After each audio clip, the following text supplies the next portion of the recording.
Hola, ¿qué tal? Buenas gentes que están viendo en órbita, seguramente porque no tienen otra opción. Bienvenidos a nuestras emisiones. Estamos aquí en Cartagena buscando gente que esté haciendo cosas interesantes, con mentes bonitas, bien configuradas, con procesos creativos serios, y los traemos aquí para importunarlos al ritmo del inclemente viento cartagenero. Estamos ahora con Alfonso Zapico, ilustrador, historietista y artista gráfico español, que se encuentra acá. Tú viniste, hola Alfonso, bienvenido en órbita, ¿cómo estás? Hola, encantado. Tú viniste para un conversatorio junto con Lola Lorente en el iFestival. ¿Qué pasó? ¿Cómo les fue en el conversatorio? ¿De qué hablaron? Muy bien, hablamos de la novela gráfica en España, del trabajo de los autores, de la creación, del cómic, del proceso de creación de un cómic, un poco de cómo funciona el mercado editorial en España.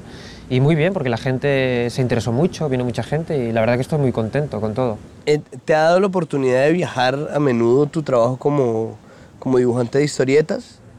Sí que me ha dado la oportunidad de viajar mucho y de viajar además a sitios muy diferentes, y es una parte muy interesante porque en realidad el trabajo del dibujante y del autor es un trabajo muy solitario, porque la mayor parte del año estás en casa trabajando en el libro, hay un proceso muy largo que es toda la creación del libro, todo el dibujo que es como muy hermético, ¿no? Se retira uno del mundo, y esto se compensa cada cierto tiempo con estos viajes donde compartes ya la experiencia de los libros publicados con los lectores, donde la gente te cuenta lo que le han parecido, si le han gustado, de los proyectos nuevos, y esto la verdad que es necesario y es la parte buena de este trabajo también.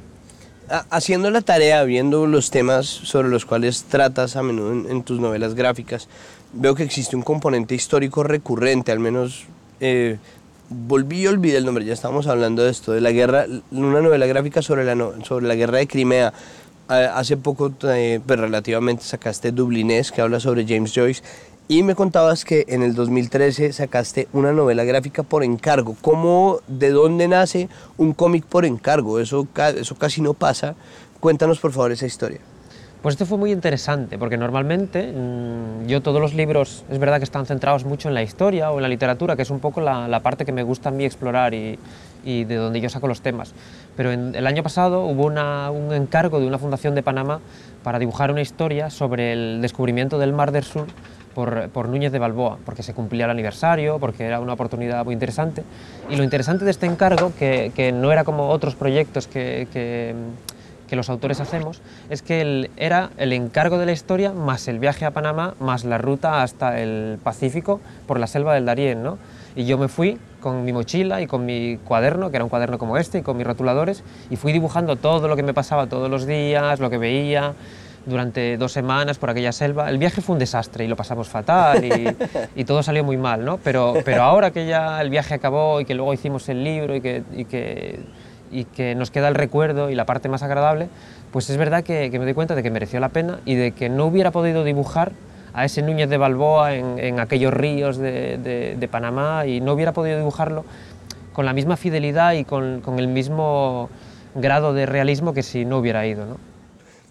¿Cada cuánto te gastas tú un cuaderno de estos? ¿Cuánto te dura un cuaderno? Pues me dura un poquillo, porque hago como Lola, voy apuntando, aparte de los dibujos que hago, voy apuntando ideas, voy escribiendo lo que se me ocurre, o a veces lo que me cuenta un amigo, que me parece muy interesante también, y digo, esto puedo utilizarlo yo como materia en mi próximo libro. Y es ahí un poco donde se va recogiendo todo lo que luego será pues la materia prima de lo que dibujamos y de lo que contamos. ¿De dónde sacas el material para tus historias? ¿De dónde nace? ¿Nace de un boceto? ¿Nace de lo gráfico o nace de lo literario? Nace sobre todo de una idea que a lo mejor yo tengo en la cabeza en un momento y que luego me va llevando a... Son historias las que yo hago que están muy dentro de la literatura o de la historia, porque es ahí donde yo me documento, donde yo mejor me encuentro, ¿no? Pero por ejemplo, cuando hice Café Budapest, que era una historia que hablaba sobre el conflicto, cómo nació el conflicto palestino-israelí en Oriente Próximo, pues nació de la idea que tenía yo de cómo había empezado aquello, ¿no? De cómo las diferencias de religión, de nación, a veces se pueden desencadenar hechos terribles que continúan abiertos a día de hoy. O este Dublinés, que es la biografía de Joyce, nace de la idea de un autor y de esta idea de la creación libre y de la idea de celebrar la vida a través de todos estos momentos que yo dibujé y a través de toda una obra y unos libros que fueron los que él escribió, ¿no? Entonces son estas ideas un poco las que me llevan luego a documentarme y a escribir las historias y a dibujarlas. Bueno, vamos a hablar sobre los personajes, poco a poco. James Joyce se inventó de alguna manera lo que se conoce como el flujo de conciencia, es decir, que parte de la obra y parte de la narrativa, de la narración, es lo que va pensando la persona y lo que tiene en la cabeza y las reflexiones que hace y bailando en un tiempo muy largo en términos de escritura, un tiempo muy corto en términos de vida real. ¿Tú lograste o te interesó hacer de alguna manera, usar ese mecanismo, poner a pensar a Joyce y narrar lo que tenía en la cabeza, o lo hiciste de una manera mucho más simple en términos de biografía? Pues la verdad es que ahora, por ejemplo, en cómic hay mucha gente que es como muy vanguardista, ¿no? Hacen un poco ahora en cómic lo que hacía Joyce con la literatura a principios de siglo, que es modificar la técnica, la manera de contar, la manera de narrar, y son muy experimentales. Pero yo, en cambio, hablando de Joyce, que fue un personaje muy vanguardista, yo soy un dibujante muy clásico. Entonces lo que quería es que fuera un libro sencillo para leer, que fuera muy accesible, que lo explicara todo muy bien, que cualquiera pudiera leer y llegar a toda la información en el menor tiempo posible y de la manera más fácil, ¿no?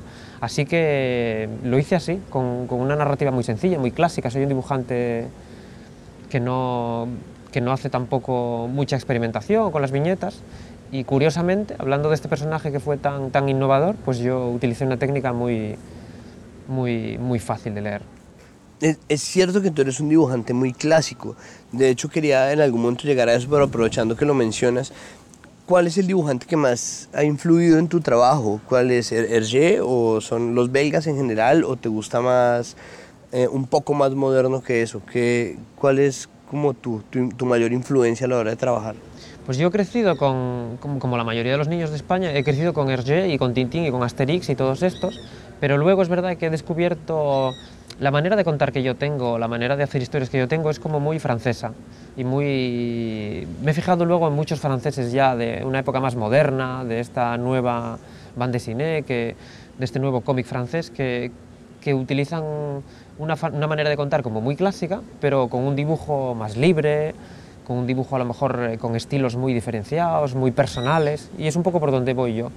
Cuando te hicieron, hablando de personajes importantes, cuando te hicieron el encargo sobre Balboa, ¿tú tuviste la oportunidad de hablar de Balboa libremente? Es decir, ¿tú te encontraste con un personaje que tenía virtudes y defectos y pudiste decirlo así? ¿O te tocó decir como, es un héroe, o como, era la mejor persona del mundo, alguna cosa por el estilo? Esto es interesante porque a veces en España, hace ya muchos años, se han publicado estas biografías ilustradas de Balboa y otros personajes que no tenían nada que ver con la realidad, ¿no? Estaban como muy dulcificadas, todo era leyenda, todo era muy artificial, ¿no?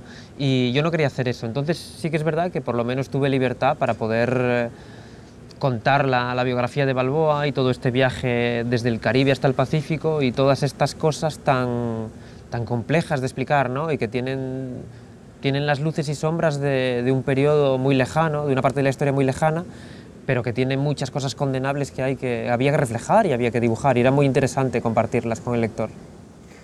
Que tu otro personaje, el profesor Bertenev, es un personaje ficticio. Esta es una novela, La guerra del profesor Bertenev, es una guerra que tiene lugar en la guerra de Crimea, ¿sí? Es una historia en la guerra de Crimea. ¿Por qué te decidiste específicamente por la guerra de Crimea?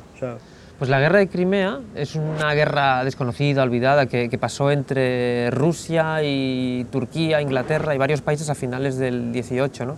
Y la cogí porque me era muy útil, porque en realidad Bertenev, que era un personaje inventado, imaginario, hablaba de una serie de cosas que hubieran podido pasar en cualquier guerra, ¿no? Era un libro que sobre todo hablaba de las diferencias entre personajes cuando dividen las naciones, dividen los conflictos, del conflicto propio y del conflicto ajeno. Me hubiera servido cualquier guerra, así que cogí esa que estaba olvidada y que además era muy absurda, que fue muy absurda, como casi todas las guerras, ¿no?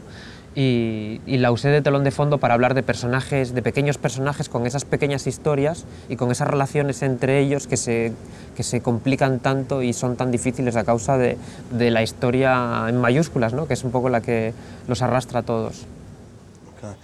¿Qué encuentras de interesante en la guerra, bueno, fuera de estos dramas personales, hay algo que en el conflicto, porque además Café de Budapest, que tú hablabas sobre el inicio del conflicto palestino-israelí, ¿cuál es o sea, qué es exactamente lo que estás buscando en medio de un conflicto? Porque mucha gente lo ve desde distintos ángulos. Para algunos es un asunto político, para otros es un asunto económico, para otros es un asunto de lo que tiene que ver con la historia de su familia. ¿Cómo lo ves tú?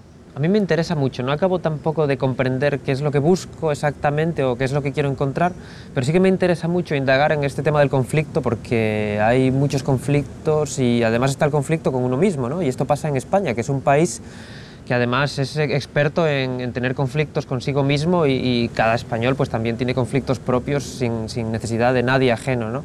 Y esto me interesa porque es una parte también de la historia personal y universal que merece la pena reflejar en un cómic, en una buena historia y compartirla con el lector. Alfonso, para terminar, ¿qué personaje te gustaría como personaje central de tu próximo trabajo? ¿Tienes a alguien en la mira o estás empezando a buscar apenas ideas?